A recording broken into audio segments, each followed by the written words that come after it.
اعوذ باللہ من الشیطان الرجیم بسم اللہ الرحمن الرحیم سورہ الاحزاب چیپٹر نمبر 33 آیت نمبر 25-27۔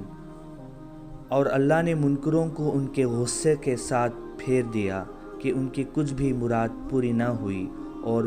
مومنوں کی طرف سے اللہ لڑنے کے لیے کافی ہو گیا۔ اللہ قوت والا زبردست ہے۔ اور اللہ نے ان اہل کتاب کو جنہوں نے حملہ آوروں کا ساتھ دیا اور ان کے خلوں سے اتارا اور ان کے دلوں میں اس نے روب ڈال دیا،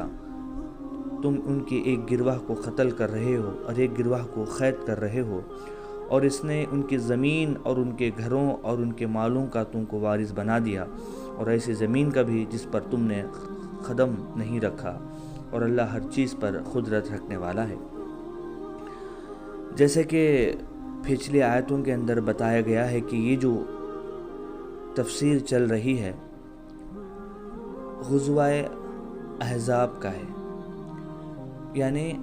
ایک جنگ ہوئی تھی آج سے 1400 سال کے پہلے اللہ کے رسول صلی اللہ علیہ وسلم کے زمانے میں مدینہ کے اندر ڈیفنس کے طور پر مسلم جو ہے اپنا پروٹیکشن کر رہے تھے، مگر اچانک طور پر مکہ کے لوگ جیسے ہی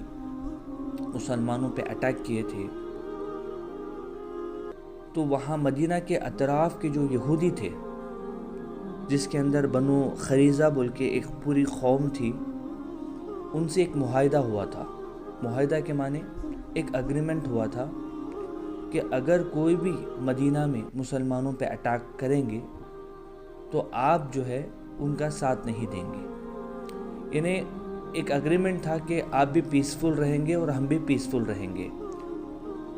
ہم نہ آپ کے ساتھ لڑائی کریں گے، نہ آپ ہمارے ساتھ لڑائی کریں گے، یا نہ کوئی اگر باہر سے کوئی آ کے ہم پہ اٹیک کرتا ہے تو آپ اس کا ساتھ دیں گے۔ یہ اگریمنٹ میں لکھا تھا۔ اس کے باوجود بھی جو بنو خریزہ کے جو لوگ ہیں انہوں نے مکہ کے جو مشرکین ہیں ان کا ساتھ دیا۔ ان کو یہ لگتا تھا کہ اتنی بڑی تعداد کے لوگ ہیں، مکہ سے بھی آئے ہیں لوگ مسلمانوں کو مارنے کے لیے، اور ہم خود بھی اتنی بڑی قوم ہیں، ہم آج ایک ساتھ اٹیک کر دیں گے تو یہ سارے مسلمانوں کو ختم کر سکتے ہیں۔ تو اس وجہ سے بنو خریزہ کے جو لوگ ہیں وہ بھی مکہ کے مشرکین کے ساتھ مل گئے اور دونوں نے مل کے مسلمانوں کو اٹیک کرنے کی کوشش کی۔ اچھا ہوا یہ کہ اللہ سبحانہ و تعالیٰ کی طرف سے مسلمانوں کی طرف سے الحمدللہ بہت سی اچھی جیت ہوئی بغیر لڑائی کے۔ اس میں ایک بھی لڑائی نہیں ہوئی، انہیں لڑائی کے واسطے تیار تھے۔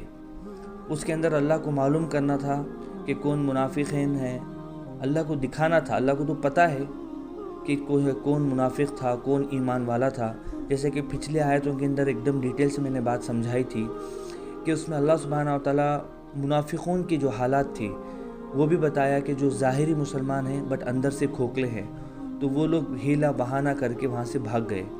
جو ایمان والے ہیں وہ وہاں پر ڈٹے رہے اور وہ خوش بھی تھے، اور کئی لوگ منتظر بھی تھے کہ اللہ کا حکم کب آئے گا اور اس پہ ہم عمل کریں۔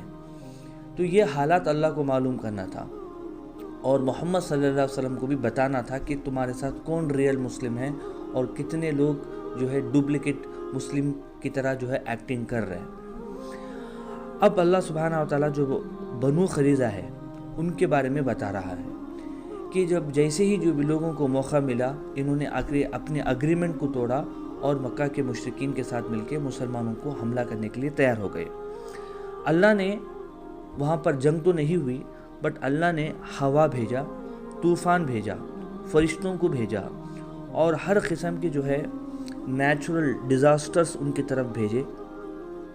جو بڑی تعداد میں طوفان ہوا بھیجا۔ اس وجہ سے فرشتوں کے لشکر کو بھیجا تو وہ لوگ لڑے بغیر ہی بھاگ گئے۔ تو ان کے دلوں کے اندر اتنا خوف آیا، کیونکہ مسلمان تو بہت ہی کم مقدار میں اس وقت میں تھے، اور جو مکہ کے جو مشرکین آئے تھے اور بنی خریزہ کے لوگ مل کے بڑی تعداد ہو گئی تھی۔ اس کے باوجود اللہ سبحانہ و تعالیٰ نے وہاں پر طوفان بھیجا، فرشتوں کو بھیجا، اور اس وجہ سے وہ ڈر کے میدان چھوڑ کے بھاگ گئے۔ اب یہ جو مکہ سے لوگ آئے تھے وہ تو چلے گئے، اب اللہ نے حکم دیا کہ جو غدار لوگ ہیں، جو کہ تمہارا ساتھ نہیں دینا تھا، انہیں مکہ کے مشرکین کا ساتھ نہیں دینا تھا تمہیں مارنے کے لیے، جسے بنی قریظہ کے جو یہودی ہیں، تو اللہ نے فرمایا کہ اب ان کو جو ہے ان کی جو غداری کا جو ہے حساب دینا ہے۔ تو اللہ نے مسلمانوں پہ حکم دیا کہ وہ بنی قریظہ جو کہ مدینہ کے اطراف کے جو ہے ٹاؤن یا ولیجز تھے جہاں پر یہودی لوگ بڑی مقدار میں رہتے تھے، تو اللہ نے کہا کہ وہاں پر جو ہے ان کو اٹیک کریں، کیونکہ انہوں نے اگریمنٹ کو توڑا ہے۔ تو تقریباً جو ہے تفسیر کے اندر آتا ہے کہ 25 دن تک جو ہے ان کے بڑے بڑے جو قلعے تھے اس کو محاصرہ کر کے گھیر کے جو ہے رکھا تھا۔ جب 25 دن ہو گئے تو ان کی طرف سے ہی یعنی بنی قریظہ کی طرف سے ہی بتایا گیا